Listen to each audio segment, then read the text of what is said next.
All right, welcome to the Working Title podcast where we're always working on something. Today we're going to be talking about music. My name is Seamus McMahon, your host for right now. Today I'm joined by Joshua Powers. How you doing, bud? Doing good, bro. That was a weird opening, but let's keep going, because why not? So today we're going to be reviewing Kendrick Lamar's first major album, Good Kid, Maad City, with 2 A's in Mad. Yeah. Because why not? Wanted to double up on those A's, you know? Yeah, I mean, why not? This is my first Kendrick Lamar album that I've ever listened to. Yeah. I tried to listen to Damn when it came out and won all those awards. Yeah. It's a lot different than this one, for sure. I guess so. I never really got into it. I listened to the first 2 songs and was... You weren't ready for it. Yeah. You just weren't... Sometimes that happens, you know. Sometimes later in life, you know, you're exposed to certain art that maybe you weren't as receptive to at a younger age, and you end up, you know, it ends up changing your mind. Oh, definitely. Like, even when I brought this up to you, I sensed a little bit of reticence. I was a little bit worried to listen to it because I didn't know exactly what to expect. You did it like, what were your expectations going in, that it was going to be like Damn? I was just expecting it to be kind of middling, I guess, because what does that mean, middling? Like, it's good but not great, you know, because usually what happens with me is people go, oh my god, this thing's fucking amazing, you gotta listen to it, you gotta watch it, you gotta read this, then you're like, and they like hype it up so much, and then I finally like watch it or listen to it, and it's just kind of like, do you think the psychology about that is like people really want to like be like have credit for you checking out this awesome thing? Probably. Yeah. Even if they don't think it's that awesome, they just want to like be excited and like share a connection with you. Actually, I don't know. I think it's something about something that is really good. Like, this album is very, very good. Yeah. But there's definitely something about something being really good that pushes people to talk about it all the time. Yes. And so that's all that I heard about this album, was that it was really good and that I needed to listen to it. Yeah. And just heard that over and over on a loop, and just from a bunch of other people. Like in the past, or are you talking? Yeah. Okay. It's been out since 2012, so. Yeah, for a long time. Like, friends of mine would be like, you need to listen to this. Just because it's important. Or just him in general? Just Kendrick Lamar in general. It's like, I'm not into rap music all that much. And then, I don't know. Now you are, though, because you like Tyler. Yeah. Now I am. Yeah. And it's just, I don't know, it's different. I think rap music is definitely, like, I don't know, did you grow up with it? Like, were you exposed to... I think when you grow up with it, it becomes entrenched in you. Like, for me, it was, you know, I was listening to Eminem and Rage Against the Machine and Dr. Dre when I was 8, 9, 10 years old. So I was exposed to it early. So, it really had a huge impact on me. And even though I ventured away and started listening to metal and rock and then Tool, and then there was the really heavy metal phase, I always kind of... Like, now I really have learned to appreciate rap done well. And that to me is what I feel this album is a pretty good representation of, is rap music done well. Oh, definitely. It's original. It's fucking raw. There's great lyrics, great songs. Not every song is the same. There's a couple songs that I'm like, but that's to be expected. You know, it's hard to create a great album all the way through from start to finish. Oh, definitely. And who's to say that to some people it isn't? I'm sure to a lot of people it probably is. Right. But like, listening to it for the first time, I was just like, all right, this is pretty good. And then it got to the songs that I knew that like I had heard, like, because swimming pools. Yeah. Let's see, I have the track list right here. I like Bitch Don't Kill My Vibe. Like that one. I was just song. Like, yes. All right. This is where I'm into it, because I had never heard the first song, Shireen. That's a good song too. It's really fucking good. He's just talking about taking his mama's van, then he got the fucking. She calls him on the message machine. I wonder if that was all like just. I'm pretty sure that's real. Because that's real? Kendrick was part of a gang for a long time. Oh really? Right? I didn't know that. And I'm pretty sure a lot of the like skits, air quote skits or whatever, all the recordings. Like phone recordings were real. Yeah, probably. I'm pretty sure. I could see it. Yeah, I could see it. It definitely sounds real. Yeah, you know. I mean, definitely, he got the idea. You know, he's from Compton. He definitely grew up probably idolizing Dre. and Dre is known for those skits. Yeah. And so it's awesome that it's cool that such a talented artist got to emerge from that area. I mean, to me, it's like his greatness is up there to me with Dr. Dre. Oh yeah, without a shadow of a doubt. Yeah, without even listening to his music that much, I realize and I know how important he is to the rap community and music in general. Culturally, he's like on a different shelf. Yes. Of rappers, like there's a very small list up there. Eminem is up there. He's definitely up there. Right. Yeah, I don't know about Eminem, but no, you don't think so? As far as like what he's accomplished and his standing in the community, I think he's definitely in the conversation for one of the greatest to ever do it.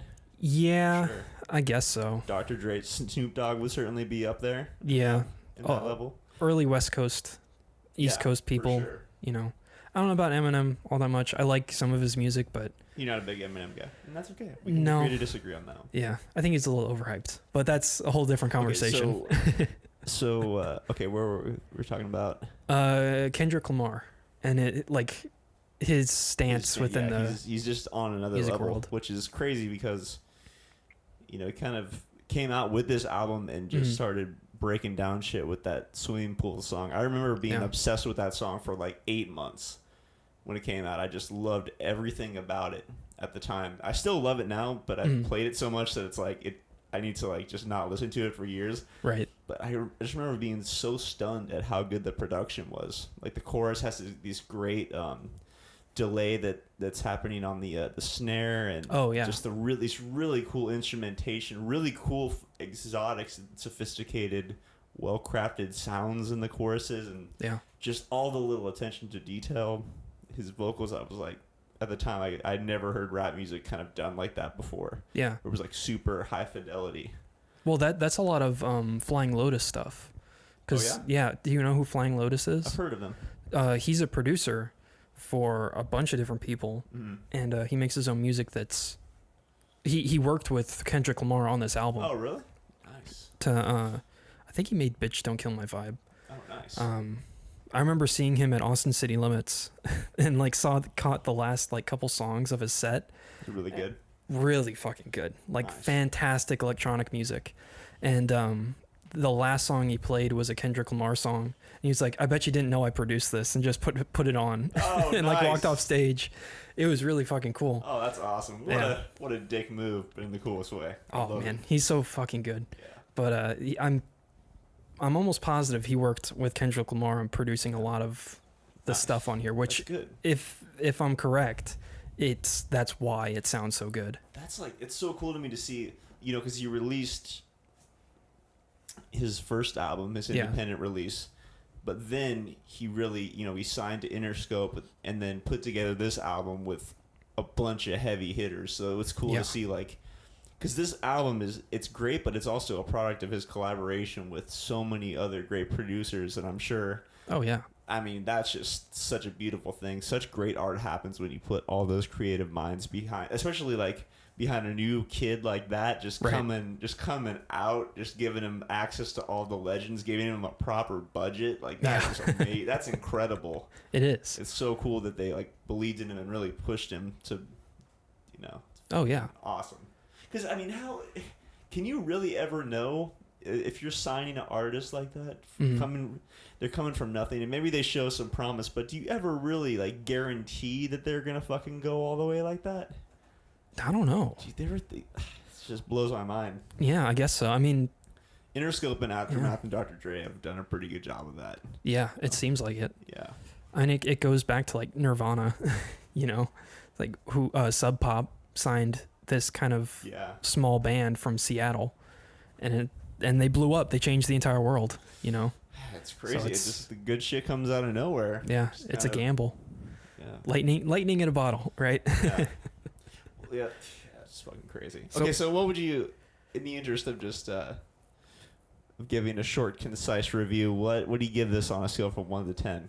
1 to 10. 1 to 10. This gets an 8, 7.5, 8. For me, 7.5, 8. Are you leaning more towards the 7.5 or more towards the 8? Heavy 7.5, light 8. Okay. That's good. I'll accept it, bro. Yeah, I like almost all of this album. Yeah. Like from Shireen to Compton, or not. Yeah, from Shireen to Real. Yeah. No, Sing About Me. That's the one that I'm like, all right, this album really culminates around Sing About Me. And then it kind of dies for the last two songs, gotcha. in my opinion. But I don't know. Yeah, 7.5, 8. Also, also like how there's so much jazz all over this album. Oh yeah, really. All the sample work that they used is fucking amazing. It's fucking brilliant, dude. It's really like sonically, it's an outstanding record for real. I would give it a 8.5. Yeah, being generous. That makes sense. Yeah. So dude, you should really go listen to the shit if you haven't already. I'm sure you've heard certain songs, but the deep cuts are dope as shit, and it will enhance your life, make you forget about how shitty your life is, if only for 10 minutes to 20 minutes, which is what we're all looking for here in America and its last stage before the decline. Yeah, sure. Just kidding. Just fucking around. It's a really good album. Yeah, really good shit. It's definitely different. Yeah. From a lot of different stuff that's being released now. Definitely. Yeah. We need more shit like this. We need more albums that are of that quality. Yeah, well, I hope he's working on stuff. Yeah, I think he's about to drop something in the next year. I know it. Oh, really? Well, he dropped Damn, and that was his last. Yeah, in 2017. And then he worked on the Black Panther soundtrack in 2018. He's trying to, just taking some time away, dude. God, he's accomplished so much. People just want these artists to keep releasing shit over and over. It's like, you got to give them a chance to regroup. Yeah, I guess hang out and be, live a normal life for a bit, then come back strong, Yeah. I guess I agree with that. Yeah. There's definitely bands that I really, really like that just all they do is tour, and then they make new music and they go on tour for it, like King Gizzard. Yeah. That's their entire thing, is just, we're going to go and play for 6 months, go back home for 3 months, record an entire album or a bunch of music, throw an album together with that, and then do our own tour in Australia with our own show, and then go on tour again. That's insane. So it's, I don't know. I wonder if they're happy. Yeah, I don't know. You never know. I'm sure they probably are, because it seems like that's what they enjoy doing, is playing music. So I mean, how their body work is so expensive. How long until that becomes we need a break here? Ooh. It's a big band. Somebody's gonna crack in there. Yeah, I'm pretty sure it's soon. I'm sure they're gonna try and take a break. That's gotta be exhausting, bro. Yeah, it seems like it is. Yeah, because they're playing all. Unless you're fueled by crystal meth. And even then, dude, when the meth runs out, you're gonna fucking sleep. Yeah, you're gonna be withdrawing for a couple weeks. So it's not. You have to be sober or just smoking weed and drinking. Right. I don't think they do that very much. Yeah. Even though their music definitely seems like they do. Yeah. I think it's very far away from the truth. The days of being a touring musician with a huge drug problem, I think those days are pretty much. Oh yeah. I'm sure that exists still, but you got to be healthy, man. You got not if you're a big act, you have a whole crew of people working for you. Mm-hmm. You got a whole record company putting all this money into your advertisement. You got promoters. You got all your fans. You can't really be a junkie and come out and give them a subpar performance, man. Your job is to keep shit sounding tight. Whatever your instrument is, be dope, be on it, and give a show every night. You can't really. The days of going to see Motley Crue and they're all on heroin. And that being a cute thing, or Guns N' Roses, I don't know if that's really culturally, I don't know if that's seen as cool anymore. Maybe it used to be back in the 80s. You go and see Guns N' Roses, you're I want to see them fucked up, man. They're all sober, fuck that. But now it's we need you guys to act more like Uber drivers.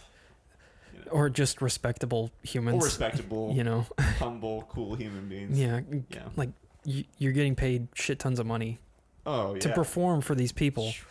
It's not even a job, dude. It's you're getting paid essentially for all of the time away from your family, To have fun. All the traveling and all the bullshit you have to deal with. Getting, like, you don't really get paid to be on, even though you're technically being paid to be on stage.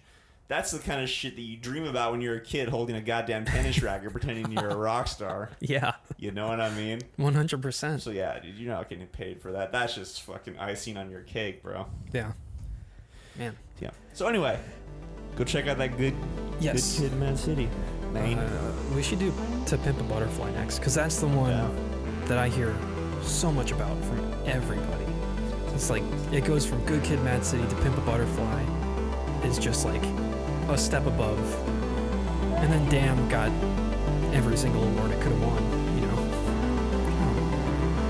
I don't know. Yeah. Alright, guys. But check it out. Good Kid, Maad City, Kendrick Lamar, released in 2012. Listen to it. This is Working Title Podcast. We'll catch you next time.